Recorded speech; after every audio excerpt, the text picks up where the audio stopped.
It's one thing when war causes the destruction of memory, but sometimes memory dies through state-sponsored forgetting.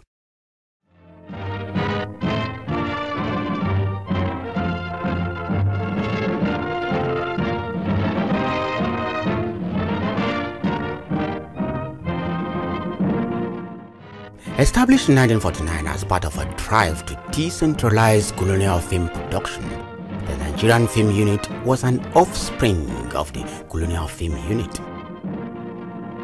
Colonial filmmakers had produced films for local audiences within Nigeria since the 1920s.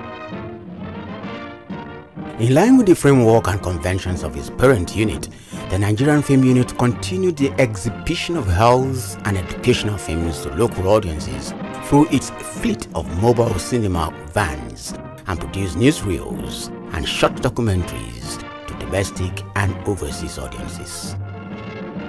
In 1965, following the end of colonial rule, the management of the unit was handled entirely by Nigerians.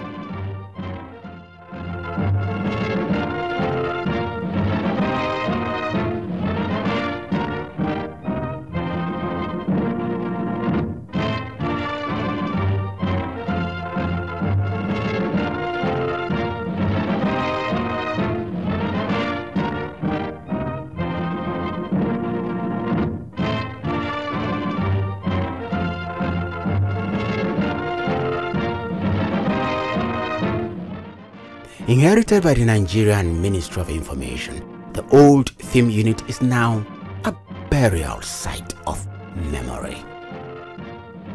Memory is thousands of cans of film reels in the abandoned rooms of the old film unit. Memory is faded images in black and white.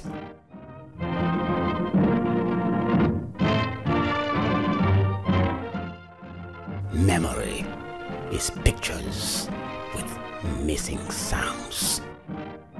How do we tell our history when we migrate from our memory? How can we tell stories of who we are if we cannot save these stories?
To destroy the memory of the Nigeria-Biafra War and its accusation of genocide, the bloody coup and counter-coup that led to war, successive military regimes had enforced collective forgetting, collective migration from memory.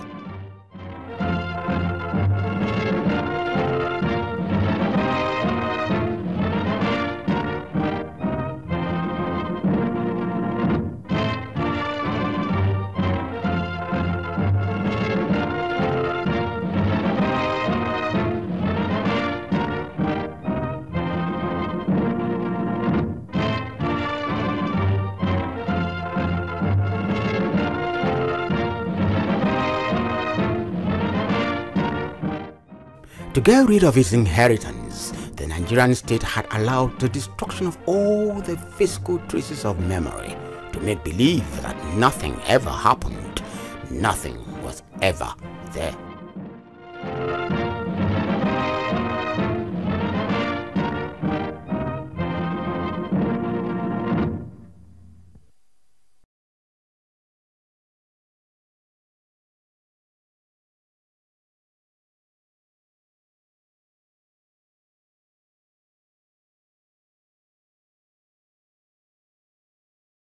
This call for action and reflection on decolonizing archives propose the following acts to those engaged with institutions holding colonial collections and invites them to reflect on their archival system and practices. The decolonization of colonial film archives requires specific processes that can only be initiated in dialogue with those representing archive-holding institutions and those subjected to the objectification of colonial violence. Dialogue should take place between independent actors and representatives of institutions, civil society, and cultural policy, and address the access, usage, redistribution, restitution, reproduction, digitalization, dissemination, and shared heritage of archived colonial film material. Learning from subjective agencies and recognizing that colonial relations are places of intergenerational trauma can be important facets to inform these processes. The differing institutional models and contexts require equally different tasks for decolonization. Pour permettre le dialogue mentionné ci-dessus, les archives européennes devraient fournir les ressources permanentes pour financer et organiser le partage de leurs collections avec les artistes, militants, cinéastes, chercheurs et autres parties intéressées, en particulier ceux des anciens pays colonisés. Resources for access and research should be a part of a structural change towards decolonization. Ideally, this would include research grants for projects that work with the archives and also contribute to structural changes. European archives should invest in liberating their collections from copyright restrictions and create comprehensive catalog, listing and make these easily accessible. European archive institutions should embrace transnational responsibility and work to rectify the imbalanced power relations with archive structures and archival initiatives in the post-colony. L'administration de l'époque coloniale n'a pas encouragé l'établissement et le maintien d'archives fonctionnelles, ce qui a occasionné des répercussions toujours d'actualité. Often, the most critical and relevant archival practices are initiatives of individuals, independent actors, and civil society working to recuperate, maintain, and activate unstable or fragile materials. European archive institutions should support infrastructure to independently establish archive facilities for the preservation, digitization, and dissemination of colonial or anti-colonial film material in the former colonies. As a result of above-mentioned actions, codes of conduct should be put into place for the handling and usage of the material to prevent the reproduction and reification of colonial, racist, or gender violence. These codes of conduct should focus on a practice of decolonizing access, search criteria, captions, synopsis, and tagging of archive material, without erasing the former models that reflect the cultural codes informing the construction of coloniality. Each archive structure should develop a specific code of conduct that is kept open for permanent revision and renegotiation by those working in the archive as an ethical form of mutual collaboration. The decolonization of film archive can never be initiated without including the subject once rendered an object of cinematographic extraction in its process. Simultaneously, processes of decolonization are never to be accomplished tasks, but conditions to be inhabited. To return the subject back to the archive also means to embrace other forms of cognition and knowledge production, such as the vivid subjectivity, emotion, and affect, rather than remaining the site of power. Une archive décolonisée to be a place for empowerment.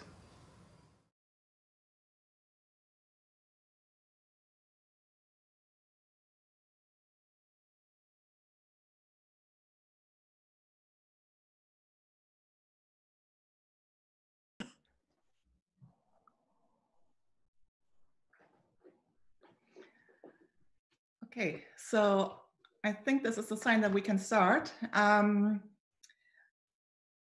Welcome to the panel. Welcome to the panel Call for Action and Reflection on Decolonizing Film Archives.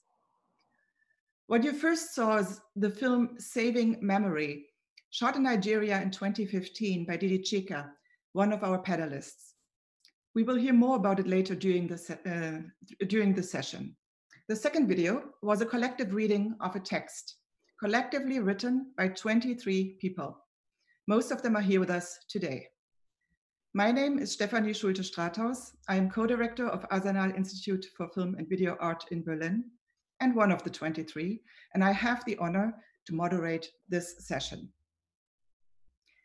The history of film preservation is marked by the attempt to save the originals and to give them a place in the present as cultural heritage.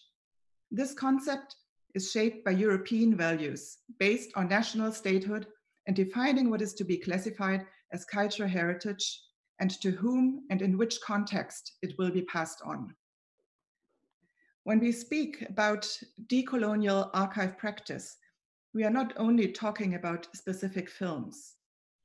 We are talking about the potential of cinema, and thus we are talking about new ways of thinking the archive as the future. One of those potentials lies in the fact that in film, there is not such a thing as the original, and even less in the digital era. So we are less talking about restitution, but rather about sharing and access. For decades, only a small number of professional archivists had control over the worldwide film heritage. This has changed. Digitization and decolonial thinking gave voice to artists, filmmakers, curators, researchers, and activists who are now taking part in the politics of film archive practices. The idea for the paper Call for Action and Reflection on Decolonizing Film Archives was born during the workshop Everything Passes Except the Past, organized by Goethe-Institut in Lisbon in 2019. Before everyone will introduce his or herself, I would like to ask Teresa Alten, who works as a freelancer for the cultural program of the Goethe-Institut Portugal and co-coordinated the Decolonial Film Archives project, to give us more background information about this. Teresa?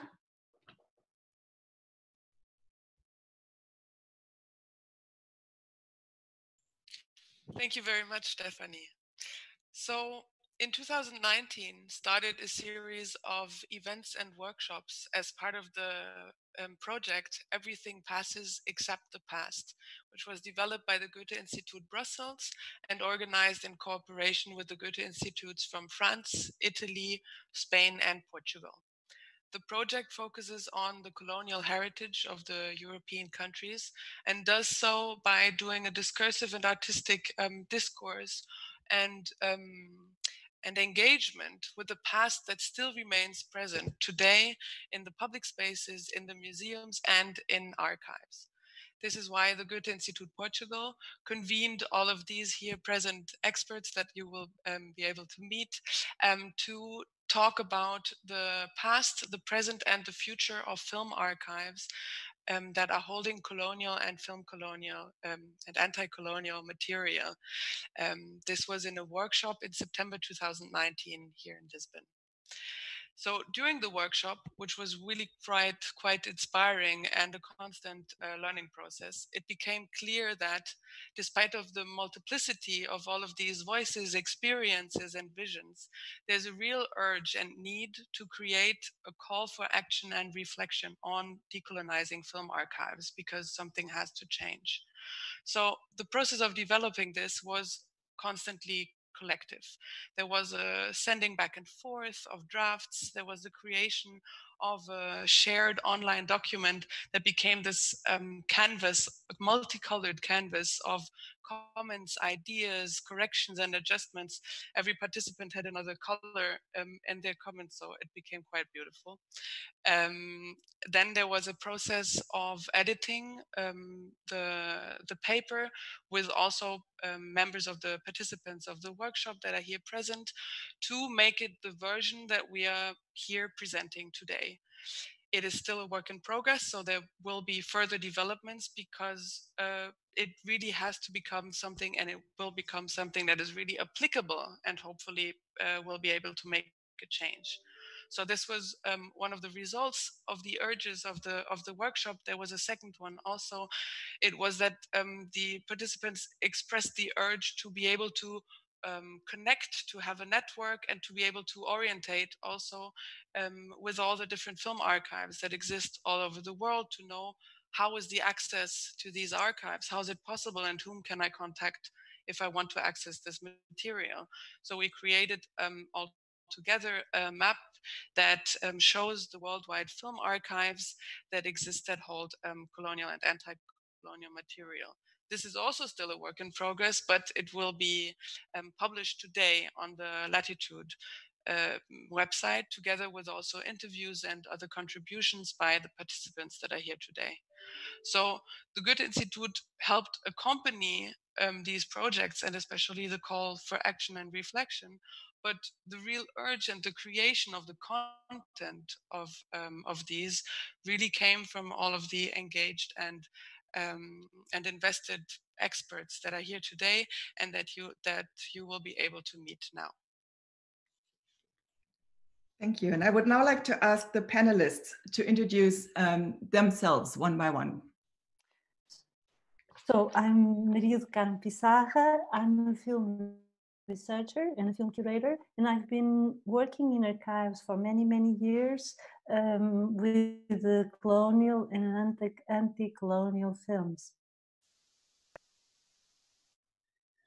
So my name is Antje van Wichelen, and I'm an artist from Brussels. I've been working especially with 19th century colonial photographic archives, and I've turned them into film. I'm a member of the Troubled Archives Collective and of Grey Zone Zebra.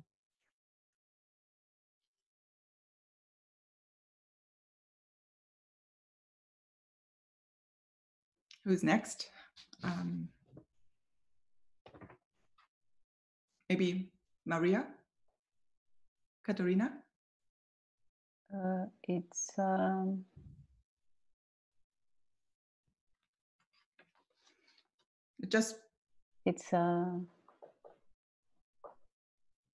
Filipa. Sorry.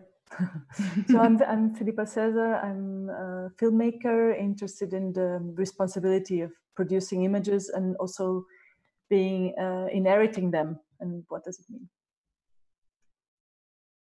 Hi, I'm Fredik. I'm a filmmaker from Angola. I've worked in the past and all of my works with archives and memories, and I've dealt with many film archives in Europe, and I have this big passion working with archives, and also at the same time trying to recover some of our archives here in Angola.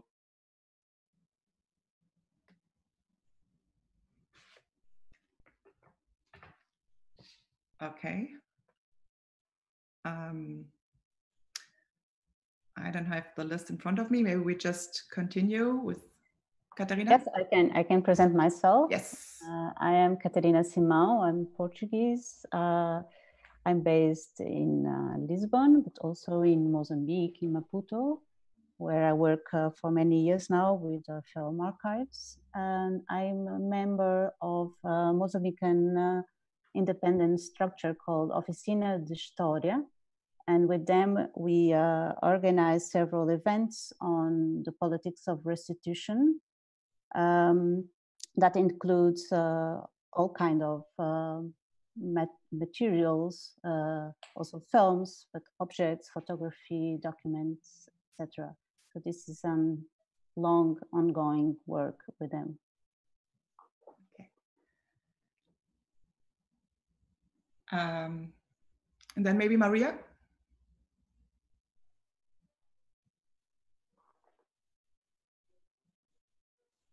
Hello? Hi, my name is Ya, and I'm a writer and researcher based in Accra. I mostly work around decolonizing museums and documenting African art histories. I worked with Institute of Knowledge and Culture, where we were trying to practice contextual modes of cultural engagement with the mobile museum that was moving around Ghana and sort of bringing art to communities. Now I'm mostly writing and thinking about restorative art practices and community organizing. So, okay. So, I think it's me. Yes, it is. Hi, I'm an anthropologist and I also a filmmaker. I work about Angola, particularly southern Angola and rural communities. So I became quite interested in knowing films shot in the region, which led to having worked with the legacy of a deceased anthropologist who had filmed in done films in the independence of Angola, and ended up by constructing a digital film repository where you can actually see some of his films. Mm-hmm.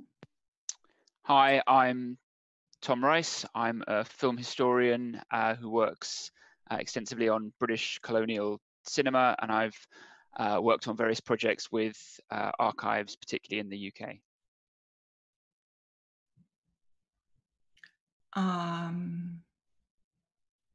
Okay, so we had Maria actually. Antje and Temme? No.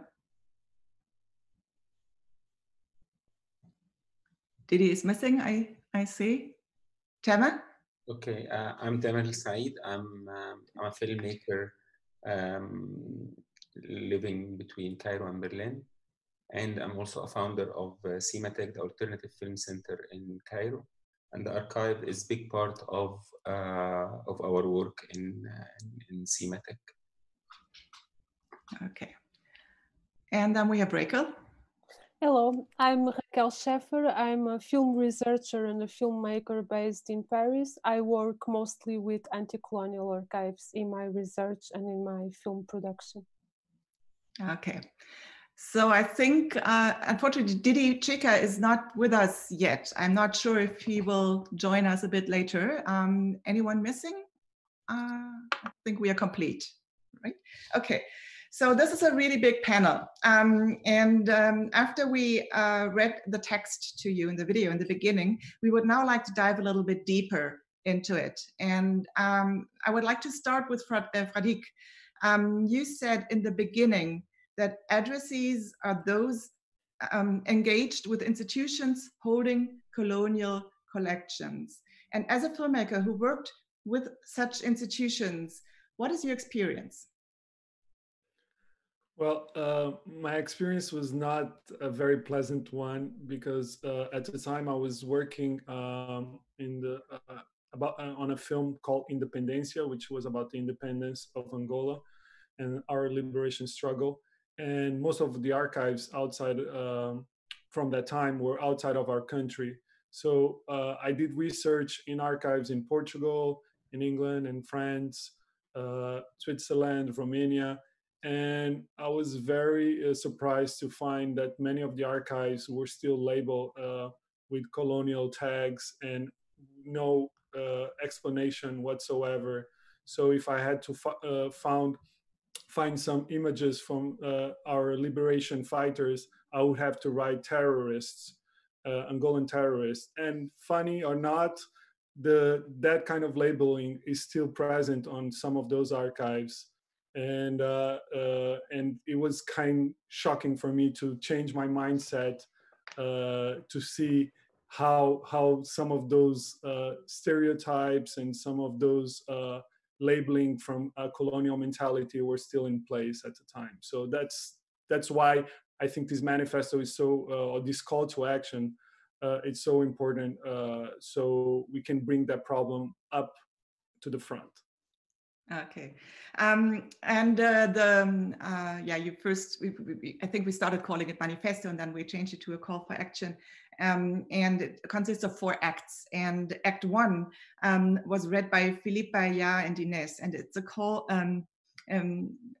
for dialogue, not to start a decolonizing process, but the dialogue is the decolonizing process.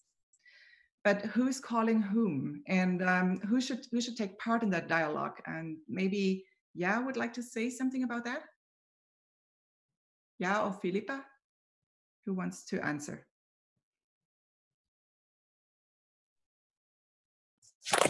Oops, sorry. Yes, the conversation about dialogue, I think, was especially relevant in ensuring that the colonial efforts that we are calling for, like a continued practice, and also responsive to change and to context, and dialogue of being a way to actually hear what it is that, to actually be in like conversation with how the archival material can be used, and what the nature of it is by those who have experienced the violence of it and those who are affected by it. And I feel like that's what makes the dialogue especially necessary in realizing these calls, these recommendations.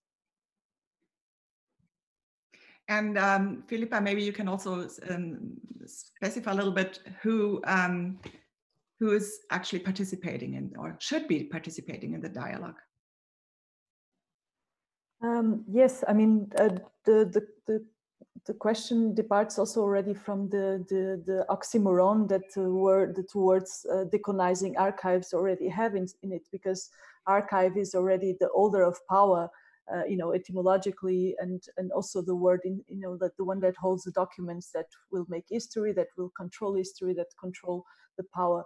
So I think this if we want to decolonize this space of power, it is obvious that we have to include those people that were the subjects of this oppression. And this was actually it's so important for us to introduce as the first point this idea, this invitation for dialogue, the importance of, in order these institutions, because it's not only film archives, you have film, colonial film material in other hygienic museums, in other kinds of museums, in science. So there's so many places that hold this material, these documents, and in order to understand what to do with them and how to decolonize these kind of structures, we have to include the people that inherit the subjects that are became objects in these images and in these materials. So this has to start with a dialogue. There's no format that is clear what to do. You have to start with a dialogue, and I think that was our first point. Yeah, the fact that there is no format also, or as a result, Ines, you say that, or you speak about different tasks for different contexts. And why is that so important?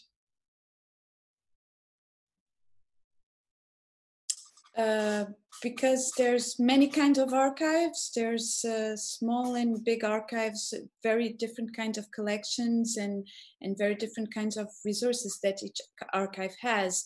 And so there's no fixed rule. You have to think how you can change the view that you see this material in regards to what the material is and how it's kept, and what resources you have, and whom do you need to speak with. I think that was the point, that it's not possible to have a grand rule how this is done, but that the each archive should look within itself to find a way to just create a change. And then Act 2 of the call for action and reflection is about resources for access and research and copyright restrictions. And traditional archives understand their role as often as safeguards. And maybe Maria, you could say something about how the role of the curator of an archive should change. Maybe I can speak a little bit better about how also as a researcher that affected me, because sometimes even to present my work and present some tiny pieces of film, I have to pay for the rights. And sometimes I'm just trying to show these films and to present them to people that never saw them. And even so, Portuguese archives, for instance, ask me money, and they don't make the preservation of the films. And sometimes I don't even have the information about what films do they hold. And I have to be digging there, trying to find information about what films they hold, what kind of preservation. And many times as a curator, I wanted to present some films, even at the Portuguese film, at the Portuguese Cinemateca. And some of the films could not be presented because they are not preserved. Their state is so poor that we cannot present them. For instance, Arsenal made a restoration of Monangambe 2 or 3 years ago. 10 years ago, I told Cinemateca Portuguesa, you have a wonderful film at your archive, Monangambe. Why don't you preserve the film? And it's not a priority. Nowadays, for instance, the Angolan films made after the independence are deposited in the Portuguese Film Archive, and nobody is worried about their conservation because Portuguese government does not feel its responsibility, and Angolan government has the same feeling. So we have problems of rights, okay, but we also have the problems of preservation of these films. And when we as researchers or curators or artists try to do something with these films, sometimes what we find are films that are poorly conserved, and even so, they ask us for money in order to make our work. Yeah, so this is I think an additional point, which is how priorities are maybe made and how archives make decisions and what they restore, preserve, digitize. But then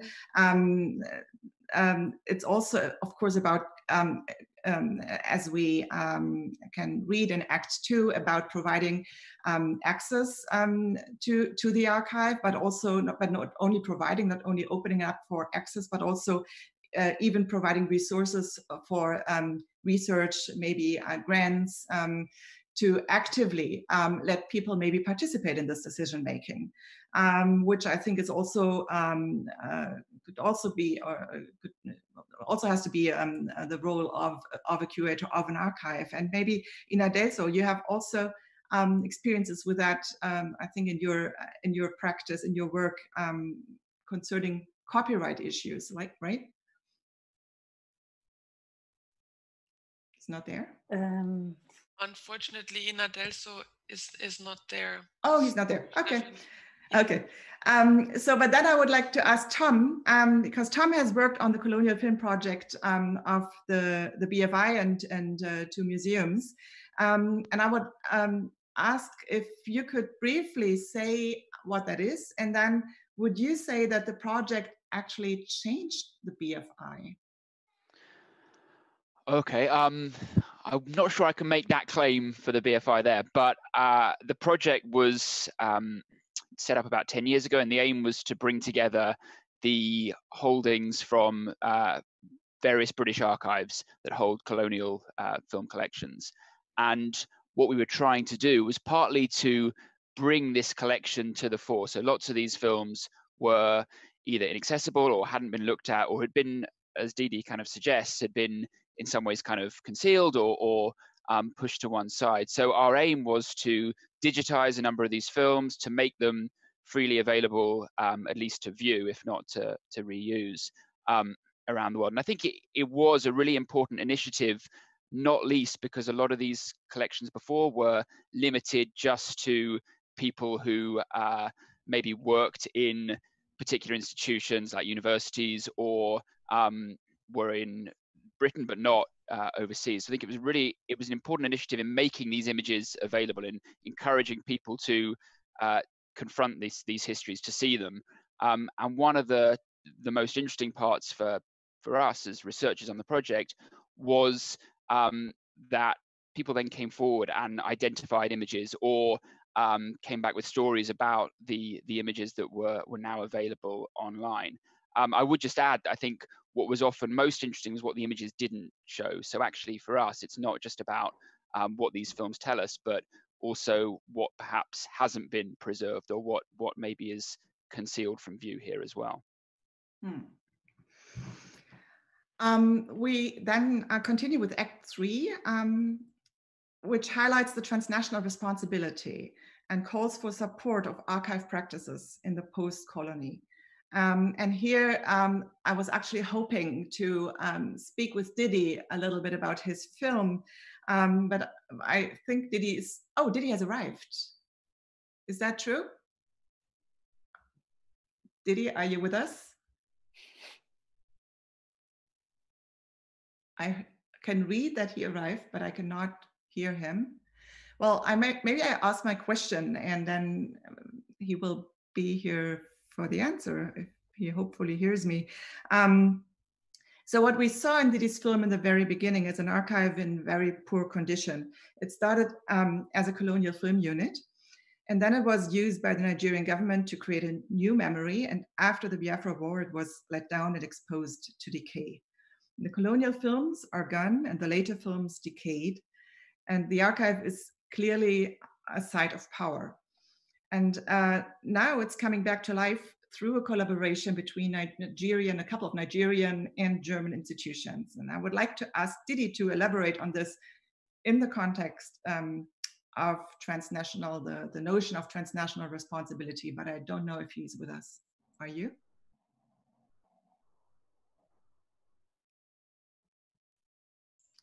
He seems to be there, but has to unmute himself. Okay, Didi, can you do that?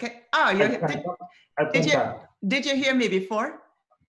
I heard you only a little at the end, so I couldn't get the full question. Maybe you can repeat it a little bit. Okay, yeah. So we are discussing Act 3 or introducing Act 3, which highlights the transnational responsibility.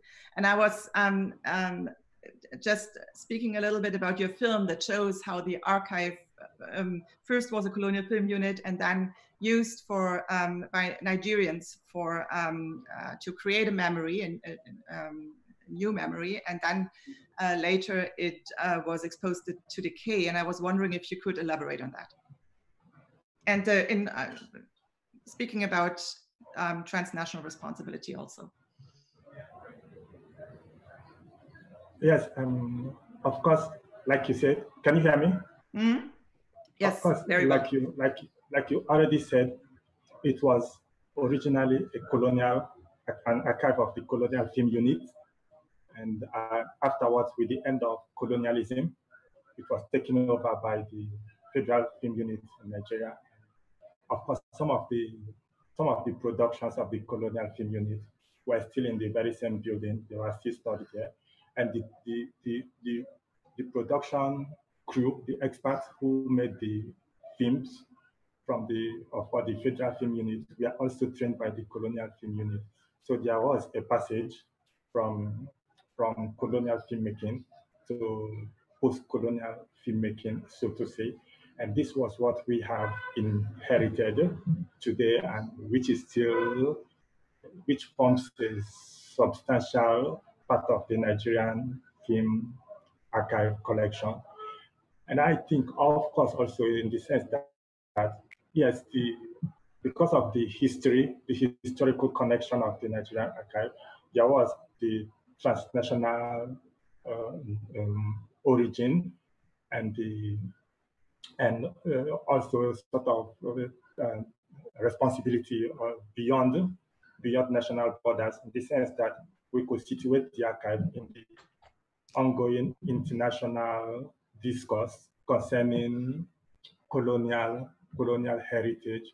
And I think this archive forms an intricate part of the being that it still exists. It forms a core part of the conversation surrounding this whole colonial heritage stuff, how we exhibit them, how we talk about how we repurpose them, how we can situate, include it in a global context of the conversation of what should happen to this colonial heritage. Should they remain where they are, and should they be repatriated to their country of origin? So I wonder if I got your question. Mm-hmm. Mm-hmm.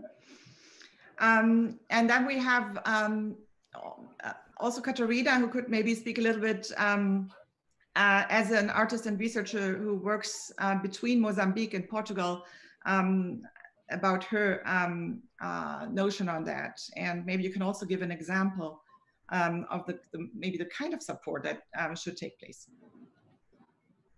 Hello again, everyone. Yes, I was super interested in what Didier was saying about this film. My experience is rather a different one. I work with Mozambique, as Stephanie was saying. And recently, we managed to do a series of events related to this concept of restitution, englobing, obviously, all possible documents, objects, films, to introduce in Mozambique itself the idea of the possibility of repairing, because there is this heaviness of fatality in terms of we don't have access, we don't know what is there. They take care much better than we do our own history. So, and we want to break a little bit of this big wall. So we work directly with UNESCO definition for archive, which deals directly with the idea of that document or archival document should belong to the place where the documents were produced. So this should take place in their own territory. For many reasons, the documents and the archives are not there, or they are not accessible, or they are destroyed. So the idea of traveling to visit and to have access to your own identity, or the pieces of identity that are spread around the world, is part of our work, also as a kind of performative evidence in the access, because all these documents were produced by people that never could imagine that they would be a Black historian or a filmmaker or even a woman researcher dealing and analyzing this work. So our transnational sense relates to this more performative aspects. Mm-hmm, mm-hmm. And Antje, would you also like to add something from the perspective of an artist who's working with archives?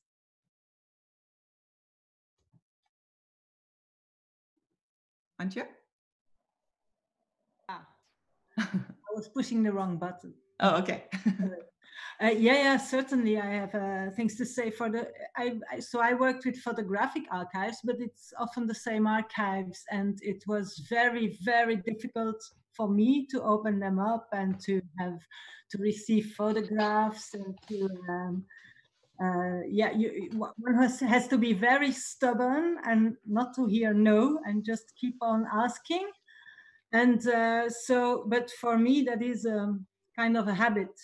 like to work in this Western world with these archives who say, no, you have to pay, who give very impersonal answers to very personal questions. Like an artist, you have to imagine a young artist writing a mail to the director of an archive asking access for to the archive. And if this young artist is in a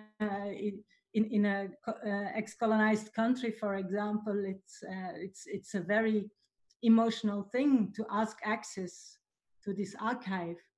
And then the answer that the person will receive is like, you will have to pay 30 euros per photo, or something. And you get an answer as if it comes from a machine. And that's a very, very hard thing to get if you want to make your work with the material that is in the archive. So yeah, so the access can be really difficult. For me, it took a few years to get access to photographs. And so now when I get the chance, I will certainly help younger artists and artists from southern countries to get access into this very dark and hidden world of the archives of the colonial era and country. Yeah, yeah. So we heard now we heard a lot of examples and discussed a little bit the main topics, which are all kind of circling around access and being part of maybe a new and a future policy of archive practices. But then there's Act 4, which I think is very important. It's a call for codes and codes of conduct. How can we make sure that once there is access, the material is used in a way that is not reproducing old power relations? And I would like to ask Tama, if who was actually with Cimatec when he started Cimatec many years ago, 10 years ago in Cairo as a cinema, then very quickly understood that he also needs an archive to have, first of all, any access at all, because there is otherwise no accessible archive.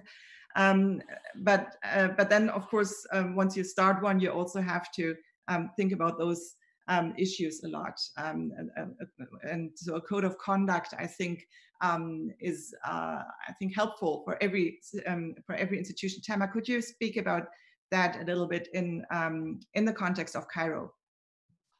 Yeah, I mean, it's not only about the context of Cairo, I think, and it's not only about the archive. I think the whole world and the whole planet needs codes of conducts for everything, almost around us. Like we live in a moment where I think we need to rethink of everything around us, and we need to restructure all these dynamics that is ruling our life. And the archive is part of this thing. I think just if we look at the newspaper, or we just follow the social media, or we hear the news around us, whether what we do to this planet or what's going on around us everywhere in the world, I think the codes of conduct are so needed. But what I mean is this code of conduct is not something rigid. It's something that will grow and develop through the dialogue that Philippa was talking about. And this dialogue is a constant dialogue. It's not because I think the more we dig into the archive practice, the more we practice with the archive, the more we understand how these practices are raising questions about how we do this practice itself. And the more we raise these questions, the more we need to go and shape and reshape our codes of conduct. Yeah. No, I just want to say that like the code of conduct is also like the whole call that we made. It's just like a call for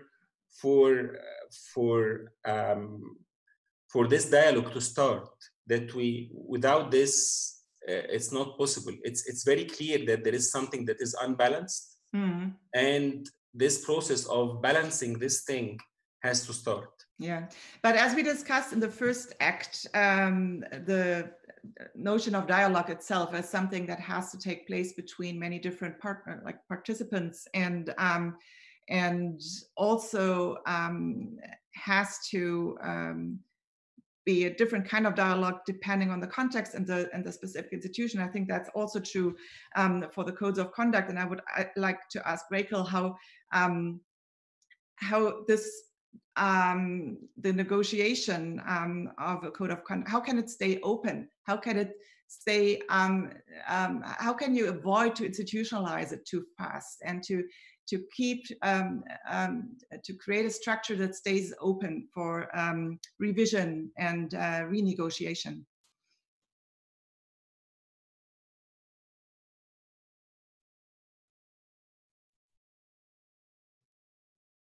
Rika?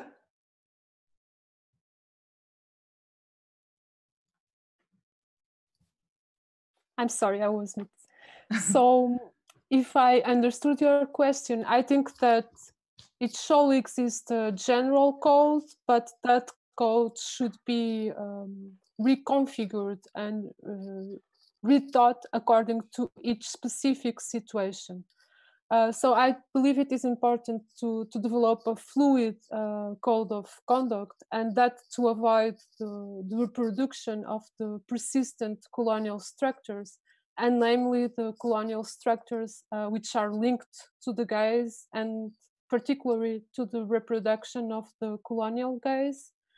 On the one hand, I think that there are multiple dangers that are linked to the coloniality of the archival institutions in themselves. Archival institutions as colonial institutions par excellence. And on the other hand, I think that that code should also take into account the ethicality of the artistic practices, and namely the existence of artistic practices of aesthetic deterritorialization of the archives, practices that do not take ethically into account the history and the political dimensions of the archives. So I believe that to decolonize the archival institutions means to put the archive in circulation through forms of restitution and appropriation, and also through the adoption of a conduct code applied and reconfigured according to each specific situation. And like in general terms, I think that it means to ethically and reciprocally, in a constant dialogue, reconfigure the common field of aesthetics, politics, and epistemology linked to the archive. Mm-hmm. Thank you. When we discussed the paper, when we've been working on it, we have also been talking a lot about the rights, and I think when we speak about sharing and also about a code of conduct, we always have to be aware that we speak about films, about material, and about rights, and this is in most cases not the same thing. And I'm just reading that yes, Ina Delso is also here now, and he was actually the one who was whose part was about the rights, but I'm not sure how long he has been following us. But if you would like to jump in and say something specifically about that topic, for example, not always have the archives also the rights, but on the other hand, often they do. And then, as you also just said, Rachel, they just, and many others as well, grant people access so easily. Are you here, Ina Delso? Sure. Hello, yes, I'm listening. You're listening? Hello, yes, did you hear me? Sorry. Yeah, okay. Yeah, sorry to join in late. I'm out of the city now. it's a complicated situation. But luckily, the internet is working. Is the sound clear? Yes. Not exactly, well, but we try to understand. My experience with the right to talk about rights, right? The rights to the yeah. Okay. So, I mean, from my experience, my approach to the archives as a material that I have to pay or I have to ask permission, it's always, it's always from a filmmaker for someone who needs the visuals to tell his story. So, of course, it's always difficult to search for archives if you're telling the story. And actually, in the process of telling the story, somehow you get stuck because you don't have an archive. So there is a big gap in between the ones who want to use it and reuse it and the ones who own the archives. My experience in my last film, I had to access personal archives, which are more difficult sometimes because you have to search for people. You have to go around social media and search about former colonies, residents in Mozambique and so on. Is it clear, the sound? Yeah. It's okay, yeah. So institutional wise, it's very complicated. You have to help them to catalog their own archive. I mean, I'm talking about Mozambique in a way. It's all, it's not data-based per se. You have, the archive is still on the people's head. And of course, the access to it, it's costly and it's difficult because you have to tell them what you want to do with the archive. There are political implications, of course, about it, but also the access to it, not only by pay, but also by where to find it. If the National Film Archive has this or that archive, you have to go through a lot of, you have to help the people who are searching for the archive. But out of Mozambique, I had experience with national television, and it was really difficult. It took me very long to answer, and I mean, you have to pay a lot. And I was doing a film where I don't have the budget to pay for archive because one archive was costing me about 2 weeks of shooting in terms of money. So you have to improvise lots of times, and it's and when they answer, actually the film was already in the rough cut and I didn't really use it material. So it's really complicated to access. I was doing a film about colonial former prisoners. I went to Torre de Tombo. It's also another place where you have the access. It's very organized, but then I have to pay to get access to material related to Mozambique. I mean, the rights are always, I mean, it's fair, but anyway, it's for someone who needs and has complicated and really, I mean, I was accessing the archive that I should have in my own local library.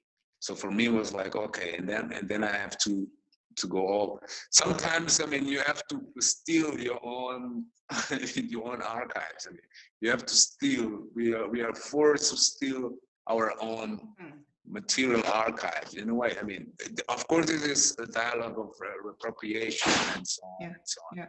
But yeah, from my experience, it's not too much because I don't do archives all the time. I cannot say that it's a everyday struggle. But when we really need it, it's not there. Yeah, it's most of the time it's just a blackout. And I don't know if I went to your. Absolutely. The connection was not the very best, but I think we got most of what you said. And yeah, so and it's interesting how you just said, and that's also something that Tam and I spoke about earlier, that you called it, you're often are forced to steal your archive or to build parallel archives, actually. But what I also find interesting now, when I'm trying to remember all the answers that we now had and the statements that we heard, on the one hand, for example, I think Maria said earlier that it's also about preservation, like who decides what is being preserved and digitized and restored. So you, on the one hand, preservation is really needed, and there's also the need for a lot of support in the post-colony for tons of films that are still being found and had never had the chance to enter film history. On the other hand, preservation is always associated with protection, and on the other hand, archives have to be opened and made accessible at the same time.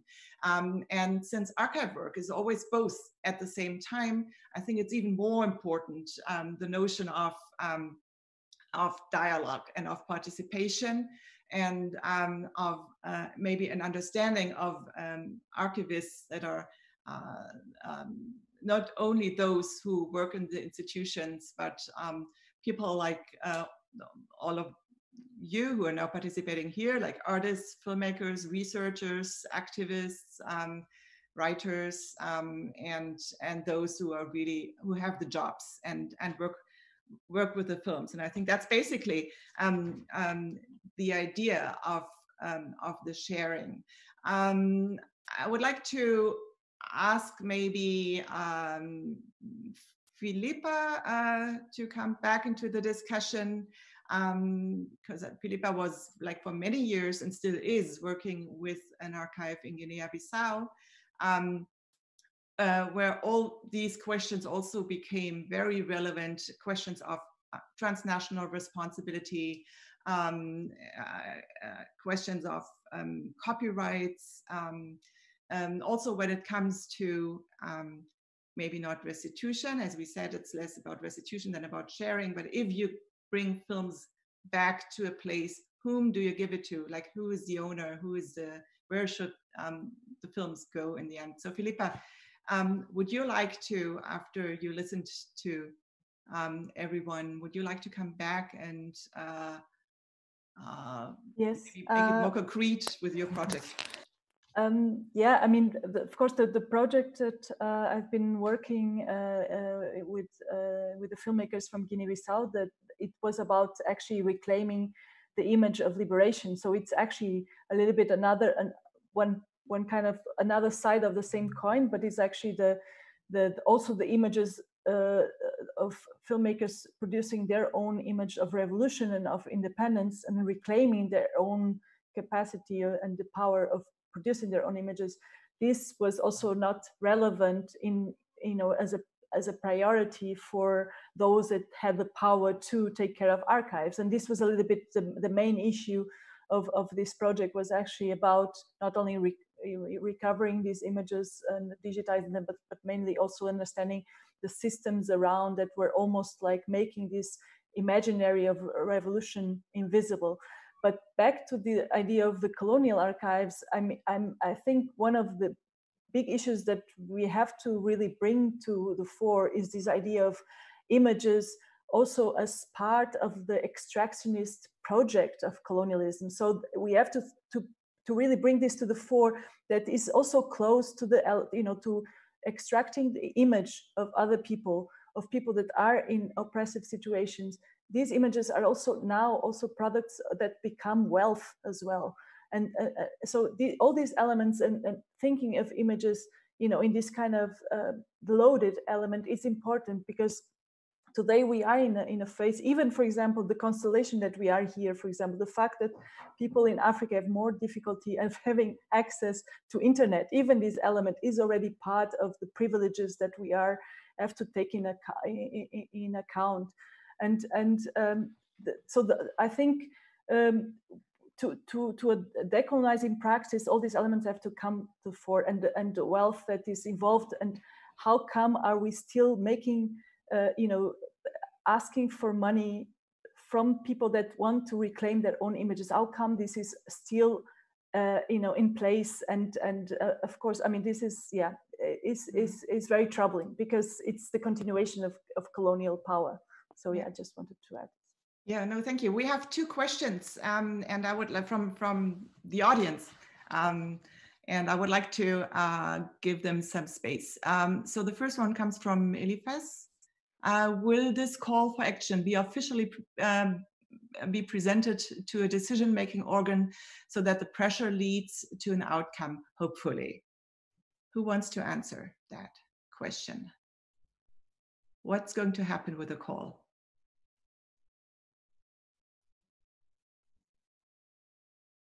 Anyone?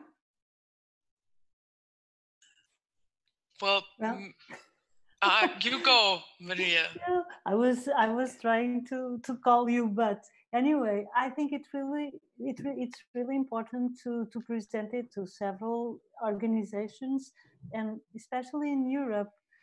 While we were preparing this document, I was looking at Europeana, and it's amazing how Europeana also needs to be decolonized.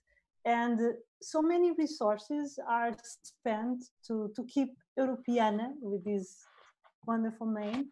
And I think we have to start presenting this kind of, the thing we wrote together to these institutions and ask them this, because they are developing the strategies for the next 5 years, and they have to listen to this.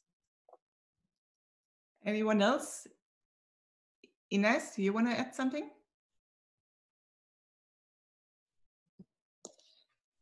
Well, it's something that I think it's really important, but there's several issues. One thing is that first it's a work in progress, and we are still trying to solve some of the things that we say in this call for action. And I think at this time, perhaps feedback from different people would be interesting, and at a later stage, perhaps, yes, I agree. I think Tamer would be a person that would provide a better and supportive answer to disseminate into all the institutions in Europe and all over the world. But this would be my say. Okay. So actually, I would give Tamer the chance, but we have one more question, and they tell me we are closing in 3 minutes. Can we have 2 more minutes? Is that possible? So that Tamer can briefly add something to that. Tamer, just start. No, I would just I can quickly say that that it's just a start, and the start is not like calling for a certain action. I think the most important thing is just to throw a stone into the stable lake and allow things to grow. Of course, feedback is very important, but also we need to to engage some archives, not only in Europe, everywhere, into this process. And once this process is started, then I think the momentum will happen. And as Enis said, and I think it's very important, that it's not a final, it's a work in progress, and it has to be always a work in progress, because it will get better through the dialogue and through the practice. And I think one very important aspect of that is teaching. And we have this other question from, I think her name was Natasha, who asked about how can critical engagement with colonial film become part of curricula, and what can be done, and how can teachers and educators go about that, which I think is very, very important, that also research and education becomes part of this process. And this is maybe gives me the chance to let Didi speak once again, because actually in Nigeria, this is what happened last year, that close to the archive in Jos is the University of Jos, and in collaboration with the Frankfurt University, it was possible to open the first master program, a master program on film archive work. Didi, would you like to say something about the importance of that? Oh, Didi's not with us anymore. Are you, Didi? Okay, so Didi is not with us anymore. Anyway, there is an... I'm here. Are you? Okay, okay. So I think somebody muted me. Okay, if I get the question correct, it is how colonial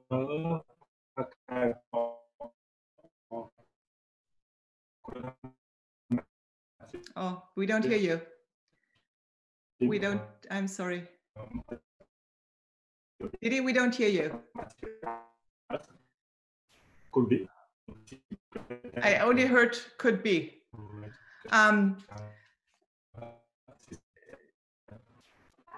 Didi, I'm very sorry. It's not working. It's not working. We don't hear you. But maybe I can. Not really. No. So. Well, I'll just assume you can hear me. You can hear me? No, not enough. So. I hear you still. I can't hear anyone anymore. Can someone else say you hear something? Me? Yeah, now I hear you. Yes. Is there a problem that I don't... No. Can you hear us now? I think it's just Didi. Okay. Okay. Sorry, Didi, it's not working.